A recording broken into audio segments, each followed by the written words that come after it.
जुले और नमस्कार दोस्तों। आज मेरी तबीयत थोड़ी बेहतर है, तो इसलिए मैं अब विस्तार से आपसे बातचीत करूंगा, अपडेट दूंगा। आज यहाँ पर फिर दिन में लगभग 1,500-2,000 लोग आए, जिनमें भिक्षुगण, विद्यार्थी, महिला, पुरुष, बड़े छोटे बहुत लोग आए। और आज रात को मेरे साथ कोई 156 लोग बाहर खुले आसमान में सोएंगे और आकाश इतना साफ है कि शायद -10 तक तापमान जाए।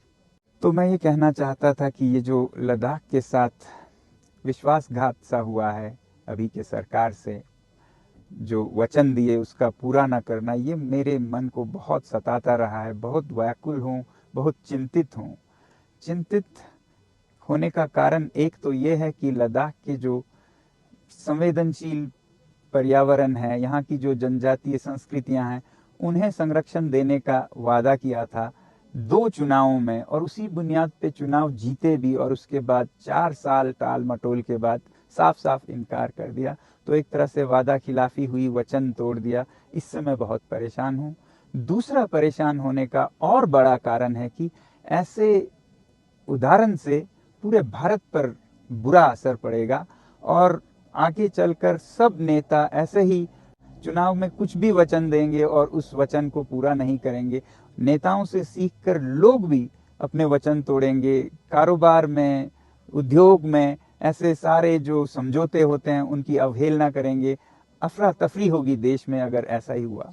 तो जब देश में सच्चाई को कद्र नहीं किया जाता है तो क्या होता है उस देश के साथ, आज मैं आपको ये उदाहरण सहित बताना चाहूंगा। दुनिया के देशों में, लगभग 180 देशों में, कौन कितना ईमानदार है, सच्चाई पे चलता है, और कौन कितना पानी में है, इसका मापदंड एक संस्था जिसे ट्रांसपेरेंसी इंटरनेशनल कहती है, वो हर साल करती है। तो यूं सोचिए, दुनिया के 180 देशों की कक्षा में अपने भारत का क्या पोजीशन है।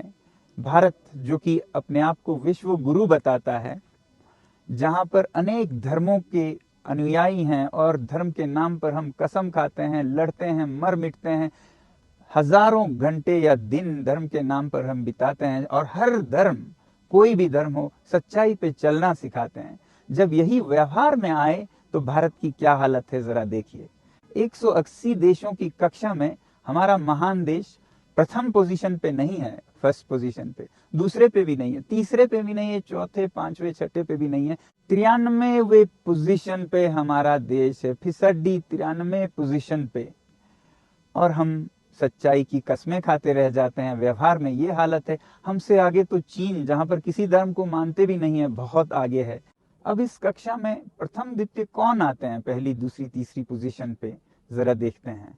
आप देख रहे हैं, ये हैं देश जिन पे हमें भी गर्व होनी चाहिए, इनको तो होगी ही, जो हमारे भगवानों के दिखाए हुए सच्चाई के मार्ग पर चलते हैं, जहां जिंदगी के हर चीज में लोग ईमानदारी से पेश आते हैं, वो ये देश है। अब इससे क्या फर्क पड़ता है, जरा देखते हैं फर्क क्या पड़ता है। अब हम भारत में जल्द ही जल्द विकसित देश बनना चाहते हैं, महान देश बनना चाहते हैं, धनी देश बनना चाहते हैं। तो अब जरा ये देखिए, ये है दुनिया के सबसे धनी देश, जहां पर कैपिटा जीडीपी सबसे ऊंची है। तो इनको जरा देखिए, पहले 10 देश, आपको कुछ दिख रहा है?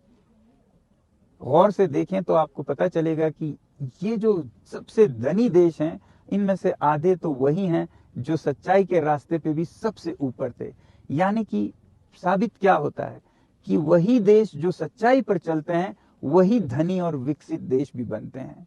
तो इससे हमें पता चलता है कि अगर भारत में वचन का कोई अर्थ ना हो, सच्चाई का कोई माने ना हो, वादे तोड़ दिए जाएं, तो हम कभी महान देश नहीं बनेंगे, विकसित देश नहीं बनेंगे, विश्व गुरु तो छोड़ ही दीजिए। तो आइए हम सब मिलकर इस देश को एक महान देश, एक ईमानदार देश और एक सच का विश्व गुरु बनाएं। मुझे उम्मीद है आप सब लद्दाख की आवाज में आवाज मिलाएंगे, और कल रविवार 24 मार्च को अपने अपने शहरों से सभाएं करेंगे, एक दिन का हो सके तो अनशन करेंगे, और इस भारत को महान बनाने की प्रतिज्ञा करेंगे। बहुत बहुत धन्यवाद। जय हिंद।